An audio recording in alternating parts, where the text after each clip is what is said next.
आपने पिछले पार्ट में देखा कि कैसे रसोइया अब कुछ अलग ही सोचने लग जाता है। थोड़ी देर में युगराज वापस आता है तो देखता है कि रसोइया खुद सब्जी का भगोना साफ कर रहा था और पसीने से तरबतर था। युगराज सोचता है कि अभी तो सब्जी पक रही थी, इतनी जल्दी यह भगोना कैसे खाली हो गया है। तब युगराज उसके पास जाता है। अब आगे दोस्तों, सोते समय युगराज सोचने लगता है कि कैसे योजना बनाई जाए और कैसे सफल किया जाए। अभी तो राजा के सोने के रहस्य का भी पता लगाना है। यदि किसी एक व्यक्ति का समर्थन मिल जाए तो शायद योजना आगे बढ़ सकती है, वरना तो पाकशाला से बाहर आने का भी प्रश्न नहीं उठता है और राज का कैसे पता चलेगा। लेकिन अभी युगराज के मन में एक प्रश्न था कि उस सुरंग में रोज सुबह जाने वाले उस व्यक्ति का क्या राज्य है। कहीं ऐसा तो ना हो कि राजा का रहस्य भी इसी सुरंग से जुड़ा हो। लेकिन पता लगाने के लिए अब क्या किया जाए। तब युगराज सोचता है कि यदि मैं रसोइये को सच बता दूं तो क्या ऐसा हो सकता है। लेकिन अगले ही पल वह सोचता है कि ऐसा बताते ही कहीं वो उसे दुश्मन ना समझ ले। युगराज किसी निष्कर्ष पर नहीं पहुंच पाता है। अंत में मां भवानी को याद करता है और रसोइये से बात करने का निर्णय लेता है। तब युगराज रसोइया से कहता है, महाराज, आज अपने उस रोशनदान में क्या देखा था। इतना सीधा सवाल सुन रसोइया चौंक जाता है, लेकिन वह सोचता है कि मैं बता दूं तो शायद इसका भी राज मालूम हो। अब रसोइया भी साहस कर लेता है और बात आगे बढ़ने की सोचता है। तब माधव बना राजा कहता है, मैं कल लघु शंका के लिए उठा तो दीवार के उस पर से आवाज सुनाई देती है और जानने के लिए मैं रोशनदान पर चढ़ा तो देखा कि उस पर एक सुरंग है और उसमें एक व्यक्ति तेज चला जा रहा था। तब रसोइया कहता है, माधव, मैंने उस वक्त तुझे देख लिया था और आज मैं बस तुम्हारी जासूसी करने गया था। वो आवाज मैंने भी सुनी थी और मैंने सोचा कि तुम उस पर गए हो तो देखने के लिए रोशनदान में लटक गया था और मेरा शरीर भारी होने की वजह से मैं बीच में फंस गया था और मैंने भी देखा कि एक व्यक्ति सुरंग से जंगल की तरफ जा रहा है। दोस्तों, तब रसोइया कहता है, ठीक है माधव, तुम्हें जैसा उचित लगे, लेकिन मुझे यहां से निकाल दो। मुझे कुछ नहीं चाहिए। 3 साल से मैंने अपने बच्चों का मुंह भी नहीं देखा है। दोस्तों, अगली सुबह युगराज विक्रांत की मदद से रोशनदान के उस पार सुरंग में उतर जाता है। एक रस्सी साथ में लेता है और उस व्यक्ति के आने से पहले ही जंगल में छुप जाता है। 4 बजे वो व्यक्ति आता है। युगराज उसका पीछा करता है। अब युगराज आश्चर्य होता है कि वो व्यक्ति कोई और नहीं बल्कि राजा वीरभद्र सिंह ही है। युगराज अचंभित हो जाता है। राजा इतनी सुबह रोज कहां जाता है। युगराज को याद आता है कि जब पहली बार वो इस राज्य में आया था तो यही जंगल का रास्ता था और उसने सुबह सुबह एक व्यक्ति को यहां से जाते देखा था। आज युगराज राजा का पीछा करता है। काफी दूर जंगल में एक पहाड़ी की गुफा में एक देवी का मंदिर था। वीरभद्र मंदिर में प्रवेश कर लेता है।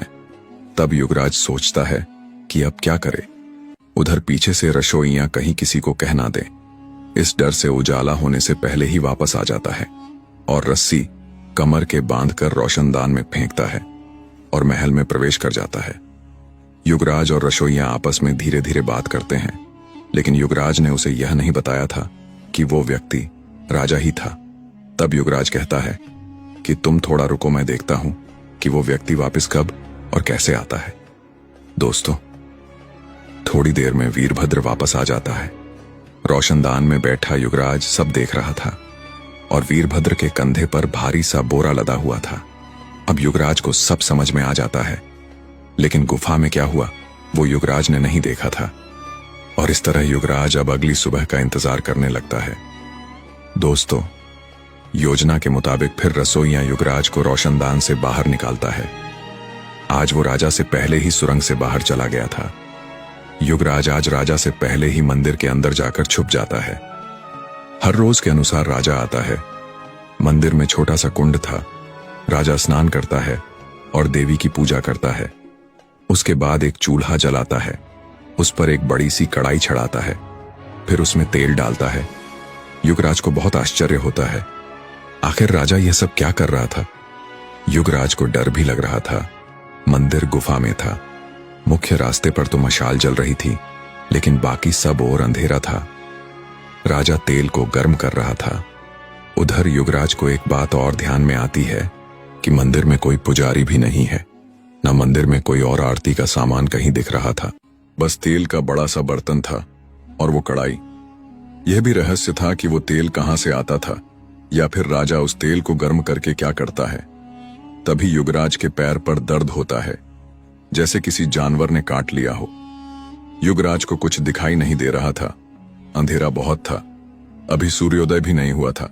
लेकिन आवाज सुनकर युवराज अंदाजा लगाता है कि कोई सांप था जिसने युवराज को काट लिया। दोस्तों, तभी युवराज को ध्यान आता है कि उसके पास रस्सी है। जहां सांप ने काटा था उसके ऊपर के हिस्से को रस्सी से कसकर बांध लेता है ताकि जहर पूरे शरीर में ना फैल सके। लेकिन युवराज को दर्द हो रहा था जो असहनीय था। युवराज सोचता है कि यदि कुछ वक्त और रुक तो मैं मर जाऊंगा। तभी युवराज की आंखों में चमक आ जाती है, क्योंकि राजा अब आंख बंद करके देवी के आगे ध्यान करने बैठ गया था। युवराज धीरे से बाहर आ जाता है। मंदिर से बाहर आकर युवराज दौड़ लगाई कि शीघ्र ही महल में पहुंच जाए। लेकिन युवराज को असहनीय दर्द भी हो रहा था। युवराज जड़ी बूटी के बारे में जानता था। चूंकि रास्ता भी जंगल में से था, तो युवराज सोचता है क्यों ना जहर का इलाज यही कर लिया जाए।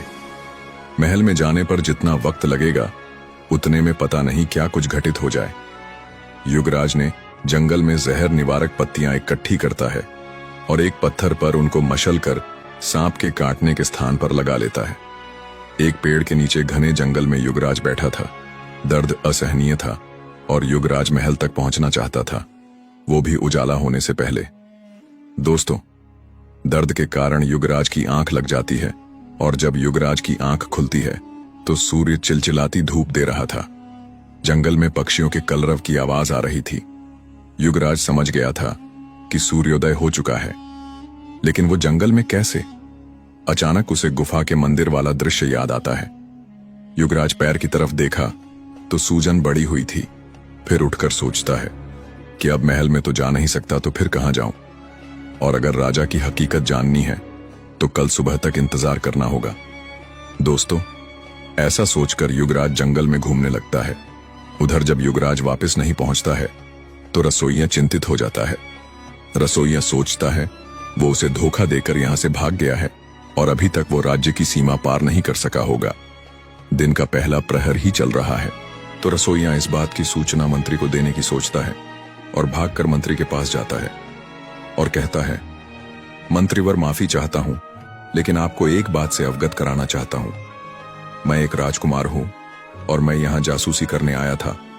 मैं सफल नहीं हो सका और पाकशाला में कैदी की तरह रहने लगा था।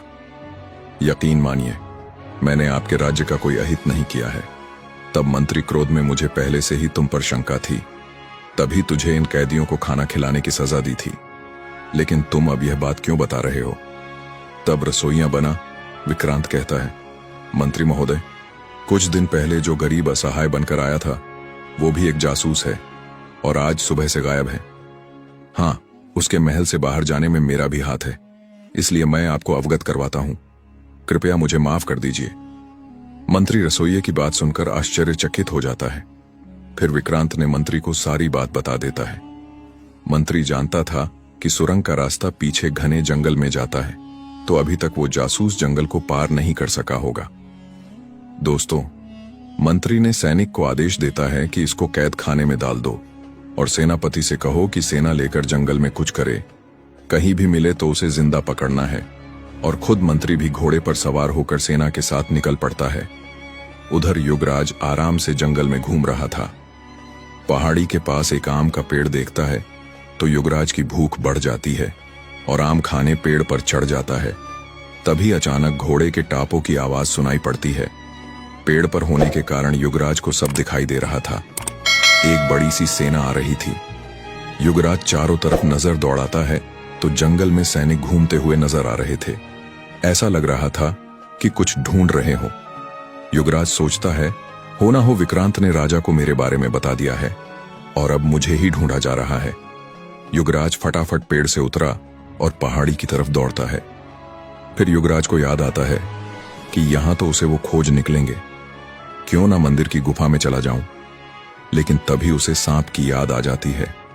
युगराज और डर जाता है, लेकिन अगले ही पल सोचता है कि सांप का जहर तो उतर जाएगा, लेकिन यदि इन सैनिकों की पकड़ में आ गया तो मार डालेंगे। ऐसा सोचकर युगराज मंदिर की गुफा में छुप जाता है। बाहर मंत्री सेनापति के साथ जंगल में उसे ढूंढ रहा था। गुफा में रहस्य और गहरा हो जाता है। युगराज ने छुपने के लिए इधर उधर नजर दौड़ाता है तो वह देखता है कि देवी की मूर्ति के पीछे परिक्रमामय से एक संकरा रास्ता जाता है। युगराज डर तो रहा था, लेकिन उसे अपनी जान बाहर की सेना से भी बचानी थी। दोस्तों, सुरंग अंधेरा भी था। डरता डरता युगराज उस संकरे रास्ते में घुस जाता है तो देखता है कि अंदर एक और छोटी गुफा थी, जिसमें देवी की प्रतिमा भी थी और कुछ ग्रंथ जैसी पुस्तकें भी रखी थीं। पूजा सामग्री के कुछ वस्तुएं और अन्य सामान था। देखकर ऐसा प्रतीत होता था कि कोई साधु संत वहां ध्यान लगता है या तपस्या करता है। युगराज उत्सुकता से प्रतिमा के सामने रखी एक पुस्तक उठाता है और पढ़ना शुरू कर देता है। पुस्तक में बहुत सारे राज खुलते जाते हैं। सोने का राज भी पुस्तक में था। युगराज पढ़ता है कि यह भक्त देवी है। जो भी व्यक्ति सुबह ब्रह्म मुहूर्त में स्नान ध्यान करके तेल में स्वयं को तलकर देवी का भोग बनता है, देवी उस पर प्रसन्न होती है और उसकी इच्छा पूरी करती है। पुस्तक के अंतिम अध्याय में लिखा था कि जो व्यक्ति रात के 12 बजे देवी की पूजा करके अपने रक्त से देवी को नहलाता है तो देवी प्रकट होकर उसकी इच्छा पूरी करती है। युगराज अत्यधिक आश्चर्यचकित हो जाता है। इसका मतलब राजा वीरभद्र स्वयं की बलि हर रोज देता है और प्रजा के लिए इतना कष्ट सहन करता है। अब युगराज को राजा वीरभद्र से सहानुभूति होने लगती है। वह सोचता है, क्यों ना मैं तपस्या करके देवी को प्रसन्न करूं और वीरभद्र को इस कष्ट ने निकालूं। लेकिन देवी का भोग बनाने की विधि ना तो युगराज जानता था और ना ही पुस्तक में थी, तो कैसे पता चले। तब युगराज सोचता है कि आज रात तो यही रुकता हूं, सुबह राजा आएगा तो भोग बनाने की विधि देख लूंगा। दोस्तों, उधर बाहर पूरे जंगल को मंत्री और सैनिक छान मारते हैं, लेकिन कहीं भी माघव बना राजा का पता नहीं चलता है। थककर वो वापस महल में चले जाते हैं। मंत्री इस बात से चिंतित था कि आज तक उसकी नजर से कोई बचकर नहीं गया है। पहली बार कोई ऐसा आया जो महल में रहकर जासूसी करके वापस भी चला गया। इसका मतलब वो कोई साधारण इंसान तो नहीं था। मंत्री ने अब रसोइये यानी कि विक्रांत को दंडित करने की सोचता है कि शायद उसको कुछ पता हो। मंत्री की आज्ञा से विक्रांत को खूब कोड़े मारे जाते हैं, लेकिन यह भी सच था कि विक्रांत को युगराज के बारे कुछ पता नहीं था कि वो कौन है और कहां से आया है। मंत्री को अब यकीन हो गया था कि यह सच बोल रहा है, तो उसे पीटना छोड़ देता है। दोस्तों, रोज के समय राजा वीरभद्र 4 बजे मंदिर पहुंचता है और कुंड से पानी निकाल स्नान करता है। उसके पश्चात देवी की पूजा की और चूल्हा जलाकर कढ़ाई चढ़ाता है।